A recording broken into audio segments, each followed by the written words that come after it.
July 17-ാം തീയതിയിലെ UPSC civil service എക്സാമിന് relevant ആയിട്ടുള്ള കുറച്ച് ടോപ്പിക്കുകളാണ് നമ്മൾ ഡിസ്കസ് ചെയ്യാൻ വേണ്ടി പോകുന്നതായിട്ടുള്ളത്. സിവിൽ സർവീസിനു വേണ്ടിയുള്ള ജനറൽ സ്റ്റഡീസ് ക്ലാസുകൾ കൂടി മലയാളത്തിൽ മനസ്സിലാക്കി പഠിക്കാൻ ഞങ്ങളുടെ ലേണേഴ്സ് അൺലിമിറ്റഡ് ക്ലാസ്സിൽ ജോയിൻ ചെയ്യാം. മാസം വെറും 1500 രൂപയ്ക്ക്. അതിൽ ആദ്യത്തെ ടോപ്പിക് എന്ന് പറയുന്നത് നാഷണൽ ടെസ്റ്റിംഗ് ഏജൻസിയുമായി ബന്ധപ്പെട്ടാണ്. അപ്പോൾ ഈ ഒരു ടോപ്പിക്ക് നമ്മൾ ഒരുപാട് പ്രാവശ്യം ഡിസ്കസ് ചെയ്തിട്ടുണ്ടായിരുന്നു, നീറ്റ് എക്സാമിൻ്റെ ലീക്കേജുമായി ബന്ധപ്പെട്ട്. അപ്പോൾ ഇതിൽ ആക്ച്വലി ഈ ഒരു NTA-യുമായി ബന്ധപ്പെട്ട ഇഷ്യൂസ് ഡിസ്കസ് ചെയ്യുന്നുണ്ട്. അതിലാണ് പ്രധാനമായിട്ടും നമ്മൾ ഫോക്കസ് ചെയ്യാൻ വേണ്ടി പോകുന്നതായിട്ടുള്ളത്. അപ്പോൾ 2017 ഈ ഒരു NTA എന്ന് പറയുന്ന നാഷണൽ ടെസ്റ്റിംഗ് ഏജൻസി എന്ന് പറയുന്ന സ്ഥാപനത്തെ ഗവൺമെൻറ് ഓഫ് ഇന്ത്യ എസ്റ്റാബ്ലിഷ് ചെയ്തിട്ടുണ്ടായിരുന്നു. ഇന്ത്യയിലെ വിവിധ എൻട്രൻസ് എക്സാമിനേഷൻ, പ്രൊഫഷണൽ കോഴ്സിലേക്കുള്ള എൻട്രൻസ് എക്സാമിനേഷൻ നടത്തുക എന്നുള്ളതായിരുന്നു ഉദ്ദേശം ഉണ്ടായിരുന്നത്. അപ്പോൾ ഇത് സൊസൈറ്റീസ് രജിസ്ട്രേഷൻ ആക്ട് പ്രകാരം ഒരു സൊസൈറ്റി ആയിട്ടാണ് രജിസ്റ്റർ ചെയ്തിട്ടുള്ളതെന്ന് ഓർത്ത് വെക്കുക. അപ്പോൾ ഇത് ഓട്ടോണോമസ് ആയിട്ടുള്ള സെൽഫ് സസ്റ്റെയിൻ ആയിട്ടുള്ള ടെസ്റ്റിംഗ് ഓർഗനൈസേഷനായിട്ട് വിവിധ എൻട്രൻസ് എക്സാമിനേഷന് വേണ്ടിയിട്ടും ഹയർ എഡ്യൂക്കേഷന് വേണ്ടിയിട്ടുള്ള ഫെലോഷിപ്പിന് വേണ്ടിയിട്ട് നീറ്റ് PG ഒക്കെ നടത്തുന്നതിന് വേണ്ടിയിട്ടൊക്കെയാണ് ഈ ഒരു എസ്റ്റാബ്ലിഷ് ചെയ്തിട്ടുള്ളത്. ഇത് കൂടാതെ ഒരുപാട് ഉദ്ദേശങ്ങൾ NTA-യുമായി ബന്ധപ്പെട്ടിട്ടുണ്ട്. അപ്പോൾ NTA-യുടെ സ്ട്രക്ചർ നോക്കിക്കഴിഞ്ഞാൽ ഇതിൽ ചെയർമാൻ എന്ന് പറയുന്നത് ഒരു എമിനൻ്റ് ആയിട്ടുള്ള എഡ്യൂക്കേഷനിസ്റ്റ് ആണ്. Ministry of human resource and development അല്ലെങ്കിൽ മിനിസ്ട്രി ഓഫ് എഡ്യൂക്കേഷൻ ആണ് അപ്പോയിൻറ്റ് ചെയ്യുന്നതായിട്ടുള്ളത്. അപ്പോൾ ഇതിൽ ചീഫ് എക്സിക്യൂട്ടീവ് ഓഫീസർ ഉണ്ടാവും.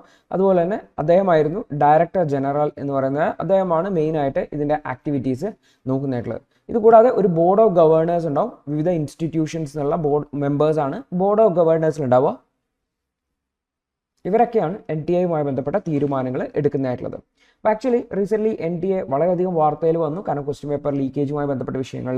അപ്പോൾ എന്താണ് ആക്ച്വലി NTA-യുമായി ബന്ധപ്പെട്ട പ്രശ്നം എന്ന് നോക്കാം. അതായത് NTA ഇന്നും എക്സാം കണ്ടക്ട് ചെയ്യുന്നത് വെച്ചാൽ പെൻ ടു പേപ്പർ മോഡിലുള്ളതാണ്. അതായത് പെൻ ടു പേപ്പർ മോഡ് എന്ന് വെച്ച് കഴിഞ്ഞാൽ ചോദ്യം ഉത്തരം. അതായത് നമ്മൾ പറയുന്നത് വെച്ചാൽ UPSC CSCയുടെ ക്വസ്റ്റ്യൻസ് എന്ന് പറഞ്ഞാൽ നമ്മൾ പറയാറുണ്ട് അത് ഡയറക്റ്റ് ക്വസ്റ്റ്യൻസ് അല്ല.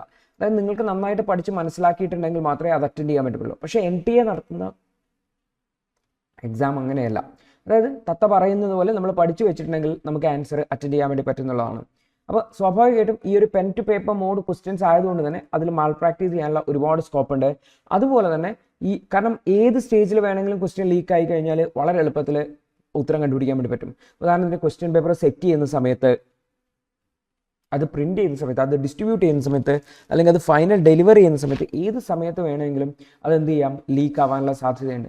4750ഓളം നീറ്റ് UG അഡ്മിഷൻ സെൻറ്റേഴ്സ് ഉണ്ട്, എക്സാമിനേഷൻ സെൻറ്റേഴ്സ് ഉണ്ടായിരുന്നു. ഇവിടത്തേക്ക് കൊടുക്കുമ്പോൾ എവിടെ നിന്ന് വേണമെങ്കിലും ലീക്ക് ആയി കഴിഞ്ഞാൽ പ്രശ്നം ഉണ്ടാവാം എന്നുള്ളതാണ്. അപ്പോൾ ഇതിന് അഡ്രസ്സ് ചെയ്യാൻ വേണ്ടിയിട്ട്, അതായത് NTA എന്ന് പറഞ്ഞ ആശയം കൊണ്ടുവരാനുള്ള കാരണം എന്ന് വെച്ചാൽ ഇന്ത്യയിൽ വിവിധ എൻട്രൻസ് എക്സാമിനേഷനുകളാണ് ഉണ്ടായിരുന്നത്. അപ്പോൾ ഇന്ത്യയിൽ ഈ ഒരു സ്റ്റുഡൻസിൻ്റെ എബിലിറ്റി സ്റ്റാൻഡർഡൈസ് ചെയ്യാൻ വേണ്ടിയിട്ട്, അല്ലെങ്കിൽ അവരുടെ ക്വാളിറ്റി ഇൻടേക്ക് ചെയ്യുന്ന സ്റ്റുഡൻസിൻ്റെ ക്വാളിറ്റി സ്റ്റാൻഡർഡൈസ് ചെയ്യാൻ വേണ്ടിയിട്ടാണ് ഒരു സിംഗിൾ എക്സാം എന്ന് പറഞ്ഞ ഐഡിയയിലേക്ക് വന്നിട്ടുണ്ടായിരുന്നത്. അതായത് ഓരോ സ്റ്റേറ്റ് ലെവലിലും, കേരളത്തിലാണെങ്കിൽ കേരളത്തിൻ്റെ എൻട്രൻസ് എക്സാമാണ്, തമിഴ്നാടിൻ്റെ എൻട്രൻസ് എക്സാമാണ്. അങ്ങനെ എൻട്രൻസ് എക്സാമുകൾ നടത്തുമ്പോൾ ഉണ്ടാകുന്ന ഇഷ്യൂസിനെ അഡ്രസ്സ് ചെയ്യുക എന്നുള്ളതായിരുന്നു ഒരു പ്രധാനപ്പെട്ട ഉദ്ദേശം ആയിട്ടുണ്ടായിരുന്നത്. പക്ഷേ ഈ ഒരു ഇംപ്ലിമെൻറ്റേഷൻ വളരെ ഫ്ലോഡ് ആയതുകൊണ്ട് തന്നെ ക്വസ്റ്റ്യൻ പേപ്പർ ലീക്കേജ് ഉണ്ടായി. അതുകൊണ്ട് തന്നെ ആ ഗ്രേസ് മാർക്കുകൾ അതിൻ്റെ ഇടയിൽ അവാർഡ് ചെയ്തു എന്ന് പറഞ്ഞു. അതുപോലെ തന്നെ വീണ്ടും റീ എക്സാമിനേഷൻ നടത്തേണ്ടതായിരുന്നു. എല്ലാം തന്നെ ഈ ഒരു പ്രോസസ്സിൻ്റെ വിശ്വാസ്യത തന്നെ ഇല്ലാതാക്കി എന്നുള്ളതാണ്. അപ്പോൾ ഈ ഒരു NTA-ക്ക് എന്താണ് ചെയ്യാൻ പറ്റുമെന്ന് വെച്ച് കഴിഞ്ഞാൽ, അതായത് ഇത്തരത്തിലുള്ള വൈഡ് സ്പ്രെഡ് ആയിട്ടുള്ള ചീറ്റിങ്ങും ലീക്കേജസും ഒക്കെ എക്സാമിനേഷനിൽ പറഞ്ഞതുകൊണ്ട് തന്നെ ഇതിനെ ഒരു സെൻട്രലൈസ്ഡ് മെക്കാനിസം എന്ന ഐഡിയയിലേക്ക്, അതായത് കേന്ദ്രത്തിൽ നിന്ന് അല്ലെങ്കിൽ ഒരു central agency, national testing agency എന്ന് പറഞ്ഞ ഒരു സിംഗിൾ ബോഡി എല്ലാ എക്സാമിനേഷനും നടത്തുക എന്ന് പറയുന്ന ഒരു ആശയം, അത് സെൻട്രലൈസ്ഡ് ആയിട്ടുള്ള ഒരു ആശയം എന്ന് പറയാം. അപ്പോൾ ആ സെൻട്രലൈസ്ഡ് ആയിട്ടുള്ള ഒരു ടെസ്റ്റിംഗ് മെക്കാനിസത്തെക്കുറിച്ച് വീണ്ടും ഒന്ന് റീതിങ്ക് ചെയ്യണമെന്നാണ് ഓതേഴ്സ് ഇവിടെ പറയുന്നതായിട്ടുള്ളത്. അതായത് ഈ ഒരു സെൻട്രൽ ഗവൺമെൻറ്റിലെ ഇത്തരത്തിലുള്ള അവരുടെ ഇൻസ്റ്റിറ്റ്യൂഷൻസ് വെച്ചിട്ട് കേരളത്തിലെയും രാജ്യത്തെയും എല്ലാ ഇൻസ്റ്റിറ്റ്യൂഷൻസിലേക്കുള്ള എൻട്രൻസ് എക്സാംസ് നടത്തുന്നത് ശരിയല്ല. മറിച്ച് സ്റ്റേറ്റ്സിന് എന്തുകൊണ്ട് അവരുടെ എക്സാമിൻ്റെ ബേസിൽ അവരുടെ സ്റ്റേറ്റിലെ വേക്കൻസീസ് ഫില്ല് ചെയ്തുകൂടാ എന്നുള്ള രീതിയിലാണ് ഓതേഴ്സ് ഇവിടെ ഹൈലൈറ്റ് ചെയ്യുന്നതായിട്ടുള്ളത്. അപ്പോൾ ഇതിന് വേണ്ടിയിട്ട് സെൻട്രൽ ഗവൺമെൻറ് ഒരു സ്റ്റാൻഡേർഡ് ടെംപ്ലേറ്റ് വേണം കൊടുക്കാം. സിലബസ് ഇതായിരിക്കണം, ക്വസ്റ്റ്യൻസിൻ്റെ സ്റ്റാൻഡേർഡ്സ് ഇതായിരിക്കണം എന്നൊക്കെ പറഞ്ഞിട്ട് ഒരു പ്രീ റിക്വസ്റ്റഡ് സ്റ്റാൻഡേർഡ് നൽകാം. അതുപോലെ തന്നെ ഒരു ഇവാലുവേറ്റീവ് ഫ്രെയിം വർക്കും സെൻറ്ററിന് നൽകാം. പക്ഷേ ആക്ച്വലി എക്സാം നടത്താനും എക്സാമിൻ്റെ മാർക്ക് ചെയ്യാനും മറ്റുള്ള എബിലിറ്റി അല്ലെങ്കിൽ അധികാരം സ്റ്റേറ്റുകൾക്ക് കൊടുക്കേണ്ടതായിട്ടുണ്ട് എന്നുള്ളതാണ്. ആക്ച്വലി തമിഴ്നാട് ഗവൺമെൻറ്റും ആവശ്യപ്പെടുന്നത് വർഷങ്ങളായിട്ട് തന്നെയാണ്. നീറ്റിനെതിരെ തമിഴ്നാട് ഗവൺമെൻറ് പല പ്രാവശ്യം കോടതിയിൽ പോയിട്ടുണ്ടായിരുന്നു. അതിനെതിരെ ബില്ലുകൾ പാസ്സാക്കിയിട്ടുണ്ടായിരുന്നു എന്ന് വരെ ഓർത്തു വെക്കേണ്ടതായിരുന്നു. അപ്പോൾ ടെസ്റ്റിംഗ് ബോഡീസിനെ പ്രത്യേകിച്ചും റീസ്ട്രക്ചർ ചെയ്യണം. അതായത് കുറച്ചുകൂടി ഡൊമൈൻ എക്സ്പേർട്ടുകളെ വർദ്ധിപ്പിക്കണം. ടെസ്റ്റിംഗ് എക്സ്പേർട്ടുകൾ, അതായത് ഈ ഒരു ഓൺലൈൻ എക്സാംസ് ഒക്കെ നടത്തുന്ന സമയത്ത് ആ എക്സാംസിൻ്റെ IT സൈബർ സെക്യൂരിറ്റി റിലേറ്റഡ് ആയിട്ടുള്ള അല്ലെങ്കിൽ ടെസ്റ്റിംഗ് റിലേറ്റഡ് ആയിട്ടുള്ള ടേംസ് നന്നായിട്ട് നോക്കണം. അതുപോലെ multiple layers of safe guards കൊണ്ടുവരണം ഇത്തരത്തിലുള്ള വലിയ വലിയ എക്സാംസ് നടത്തുമ്പോൾ എന്നുള്ളത്. കാരണം ഇവിടെയൊക്കെ സ്കാം നടക്കാനുള്ള ഒരുപാട് സാധ്യതകൾ കൂടിയതാണ്. കാരണം ഒരുപാട് വെസ്റ്റഡ് ഇൻട്രസ്റ്റ് ആയിട്ടുള്ള ഒരുപാട് ക്രിമിനൽ എലമെൻറ്റ്സ് ഈ ഒരു പ്രോസസ്സിലേക്ക് ഇൻവോൾവ് ചെയ്യാൻ വേണ്ടിയിട്ട് താല്പര്യമുള്ള ആൾക്കാരുണ്ട്. അപ്പോൾ ഇത്തരത്തിലുള്ള മെറിറ്റ് ബേസ്ഡ് ആയിട്ടുള്ള എൻട്രൻസ് എക്സാമുകൾ നടത്തുമ്പോൾ അതിനനുസരിച്ച് യൂണിവേഴ്സിറ്റീസും കോളേജിലൊക്കെ ഒക്കെ ആയിട്ടുള്ള ഈ അഡ്മിഷൻ നടത്തുമ്പോൾ അതിനനുസരിച്ച് നമ്മളുടെ ഈ ഒരു ടെസ്റ്റിംഗ് ഏജൻസീസ് അതിനനുസരിച്ച് ഉയരേണ്ടതായിട്ടുണ്ടെന്നാണ്. അല്ലെങ്കിൽ ഇത്തരത്തിലുള്ള എക്സാമിനേഷൻ ക്വസ്റ്റ്യൻ പേപ്പർ സാമ്പത്തിക ലാഭത്തിന് വേണ്ടി വിൽക്കുന്ന ഒരു സാഹചര്യം വരും എന്നുള്ള രീതിയിലാണ് ഓതേഴ്സ് ഹൈലൈറ്റ് ചെയ്യുന്നതായിട്ടുള്ളത്.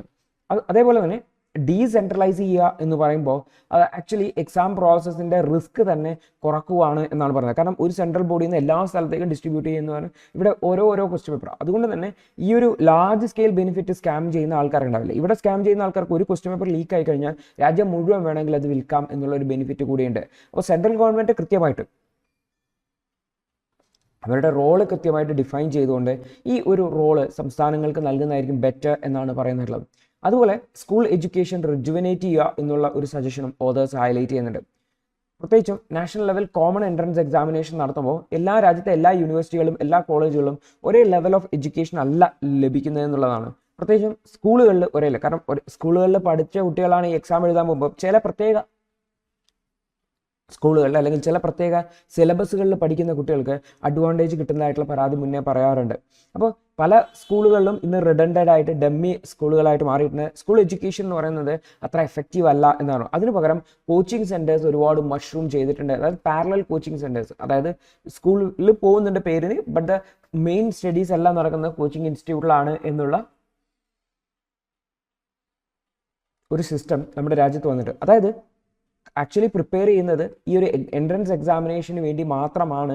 സ്കൂൾ എന്ന് പറഞ്ഞാൽ ജസ്റ്റ് +2 പാസ്സാവുക, 50% 60% മാർക്ക് കിട്ടുക എന്നുള്ള ഉദ്ദേശം മാത്രമാണ് സ്കൂളിൽ പോകുന്നുണ്ട് എന്നുള്ള രീതിയിലാണ്. ഇത് കംപ്ലീറ്റ് സ്കൂൾ എഡ്യൂക്കേഷൻ സിസ്റ്റത്തെ തന്നെ ഡാമേജ് ചെയ്യുന്നുണ്ട് എന്നാണ് പറയുന്നത്. അപ്പോൾ ആക്ച്വലി ഈ ഒരു ട്രെൻഡിനെ നമുക്ക് വളരെയധികം വിസിബിൾ ആവാൻ വേണ്ടി പറ്റും എന്ന് വെച്ചാൽ, അതായത് നമ്മൾ എൻട്രൻസ് എക്സാമിൽ ഫസ്റ്റ് റാങ്ക് കിട്ടുന്ന കുട്ടിക്ക് എത്രയാണ് +2 മാർക്ക് കിട്ടുന്നതെന്ന് നമ്മൾ നോക്കിക്കഴിഞ്ഞാൽ നമുക്കിത് വളരെ എവിഡൻ്റ് ആയിട്ട് മാറാൻ വേണ്ടി പറ്റും. അതായത് സ്കൂൾ ലീവിംഗ് മാർക്സും അതുപോലെ തന്നെ എൻട്രൻസ് എക്സാമിനേഷൻ്റെ മാർക്കും തമ്മിൽ നോക്കിക്കഴിഞ്ഞാൽ ഇത് ഭയങ്കര ഡിഫറൻറ്റാണ്. അതായത് 99% മാർക്ക് കിട്ടുന്ന കുട്ടിയുടെ റാങ്ക് 10,000 ആയിരിക്കും. അതേ സമയത്ത് 65% 75% മാർക്ക് കിട്ടുന്ന കുട്ടിക്കായിരിക്കും ഫസ്റ്റ് റാങ്ക് ഒക്കെ ഉണ്ടാവുക. ഇതെന്തുകൊണ്ടാണെന്ന് വെച്ചാൽ സ്കൂൾ എഡ്യൂക്കേഷനിൽ ഫോക്കസ് ചെയ്യുന്നില്ല, മറിച്ച് എൻട്രൻസ് എക്സാമിൽ ഓവർ ഫോക്കസ് ചെയ്യുന്നതാണ്. IIT-യിലൊക്കെ മുന്നേ സെപ്പറേറ്റ് എക്സാംസ് നടത്തുന്ന സമയത്ത് ഇത് വളരെ എവിഡൻ്റ് ആയിരുന്നു എന്നുള്ളതാണ് നമുക്ക് കാണാൻ വേണ്ടി പറ്റുക. അപ്പോൾ ഇവിടെ മെറിറ്റിനെ അല്ല സേഫ് ഗാർഡ് ചെയ്യുന്നത്, മറിച്ച് നല്ല പൈസ കൊടുത്ത് കോച്ചിങ് ഇൻസ്റ്റിറ്റ്യൂട്ടിൽ പോയി പഠിക്കാൻ പറ്റുന്ന ആൾക്കാരെയാണ് എന്ത് ചെയ്യുന്നത് ഇവിടെ ഫേവർ ചെയ്യുന്നത് എന്നുള്ളതാണ് ഓതേഴ്സ് ഹൈലൈറ്റ് ചെയ്യുന്നുള്ളത്. അതുകൊണ്ട് തന്നെ അക്കാഡമിക് കോമ്പിറ്റൻസി വർദ്ധിപ്പിക്കണം, അതിൻ്റെ സ്റ്റാൻഡേർഡ് വർദ്ധിപ്പിക്കണമായിരുന്നു. അതുപോലെ തന്നെ ഹാർഡ് വർക്കിനും ഗുഡ് വാല്യൂസിനും ഒക്കെ. കാരണം school education that is not mere about പഠിക്കുക അല്ലെങ്കിൽ മാർക്ക് മേടിക്കുക എന്നുള്ളത്. നല്ലൊരു കൾച്ചർ ഡെവലപ്പ് ചെയ്യുന്നതിന്, എങ്ങനെയാണ് സോഷ്യൽ ഇൻട്രാക്ഷൻ ഡെവലപ്പ് ചെയ്യുക, നല്ല ക്വാളിറ്റീസ് നല്ല വാല്യൂസ് ആൾക്കാരിൽ കുട്ടികളിൽ ഡെവലപ്പ് ചെയ്യുന്നതിന് വേണ്ടിയിട്ടാണ് വിദ്യാഭ്യാസം. അപ്പോൾ സ്കൂളുകളിൽ കൃത്യമായിട്ട് പോവാതെ കോച്ചിങ് സെൻറ്ററിൽ പോയി ഫുൾ ടൈം പഠിച്ചിട്ട് മാർക്ക് മേടിച്ച് എൻട്രൻസ് എക്സാമിൽ വിജയിച്ച് വന്നതുകൊണ്ട് എന്ത് ഉപയോഗമാണുള്ളത്? കുട്ടിക്ക് ഒരു ഉപയോഗം ഉണ്ടാവില്ല. ആക്ച്വലി ഒരു വ്യത്യസ്തമായിട്ടുള്ള സാഹചര്യത്തിലേക്കായിരിക്കും കുട്ടി പോകുന്നത് എന്നുള്ളതാണ് പറയുന്നത്. അപ്പോൾ ഈ ഒരു വിഷയത്തെ കൂടി അഡ്രസ്സ് ചെയ്യണം എന്നുള്ളതാണ് ഇവിടെ ഓതേഴ്സ് ഹൈലൈറ്റ് ചെയ്യുന്നതായിട്ടുള്ളത്. അടുത്തൊരു വാർത്ത എന്ന് വെച്ചാൽ അഡൾട്ട് വേഴ്സ് ജുവനൈൽ സിസ്റ്റത്തെ കുറിച്ചാണ്. അപ്പോൾ ആക്ച്വലി നമുക്കറിയാം 18 വയസ്സ് കഴിഞ്ഞാലാണ് നമ്മളൊരാളെ അഡൾട്ടായിട്ട് കണക്കാക്കുന്നതായിട്ടുള്ളത്. അതേസമയത്ത് 18 വയസ്സിൽ താഴെയുള്ള ഒരാൾ കുറ്റകൃത്യം ചെയ്ത് കഴിഞ്ഞാൽ അവരെ ജുവനൈൽ എന്നാണ് കണക്കാക്കുന്നതായിട്ടുള്ളത്. അപ്പോൾ റീസെൻ്റായിട്ട് പൂനെയിൽ ഒരു പോഷെ കാർ ഓടിച്ചുകൊണ്ട് ഒരു ടീനേജർ 2 പേരെ കൊന്നിട്ടുണ്ടായിരുന്നു, ആക്സിഡൻറ്റിൽ മരണപ്പെട്ടിട്ടുണ്ടായിരുന്നു. അപ്പോൾ ഇത്തരത്തിലുള്ള വിഷയങ്ങളൊക്കെ വരുമ്പോഴാണ് ഈ ഒരു വിഷയം ആക്ച്വലി അവർ പ്രവർത്തിക്കുന്ന സമയത്ത് അല്ലെങ്കിൽ ഒരു വാഹനം ഓടിക്കുന്ന സമയത്ത് അവർക്ക് അറിയായിരുന്നില്ലേ അവർ ജുവനൈലാണെന്ന്, എന്നിട്ടും അവർ വാഹനം ഓടിച്ചു എന്നുള്ളത് തെറ്റല്ലേ എന്നുള്ള രീതിയിലും അവരെ അഡൾട്ടായിട്ട് ട്രീറ്റ് ചെയ്യണമെന്നൊക്കെ പറഞ്ഞിട്ടുള്ള ആവശ്യങ്ങൾ ഉടരാറുണ്ട്. അപ്പോൾ എന്താണ് ഈ ഒരു ജുവനൈൽ സിസ്റ്റവുമായി ബന്ധപ്പെട്ട പ്രൊസീജിയേഴ്സ് ആണ്. ദി ഹിന്ദുവിന്റെ ഇന്നത്തെ വിശകലനം കണ്ടതിന് നന്ദി. നിങ്ങൾക്ക് ഇത് സഹായകരമായെന്ന് വിശ്വസിക്കുന്നു. ഇന്നത്തെ ബാക്കിയുള്ള വാർത്തകളുടെ വിശകലനത്തിനു വേണ്ടി ഞങ്ങളുടെ ന്യൂസ് അനാലിസിസ് ക്ലാസ്സിൽ ജോയിൻ ചെയ്ത് പഠിക്കാവുന്നതാണ്. ഒരു മാസം വെറും 159 രൂപയ്ക്ക് നിങ്ങളുടെ UPSC തയ്യാറെടുപ്പിന് ആവശ്യമായ എല്ലാ പ്രധാന വിശദാംശങ്ങളും ഉൾക്കൊള്ളുന്ന ഒരു സമഗ്രമായ ന്യൂസ് അനാലിസിസ് നിങ്ങൾക്ക് മലയാളത്തിൽ ലഭിക്കും.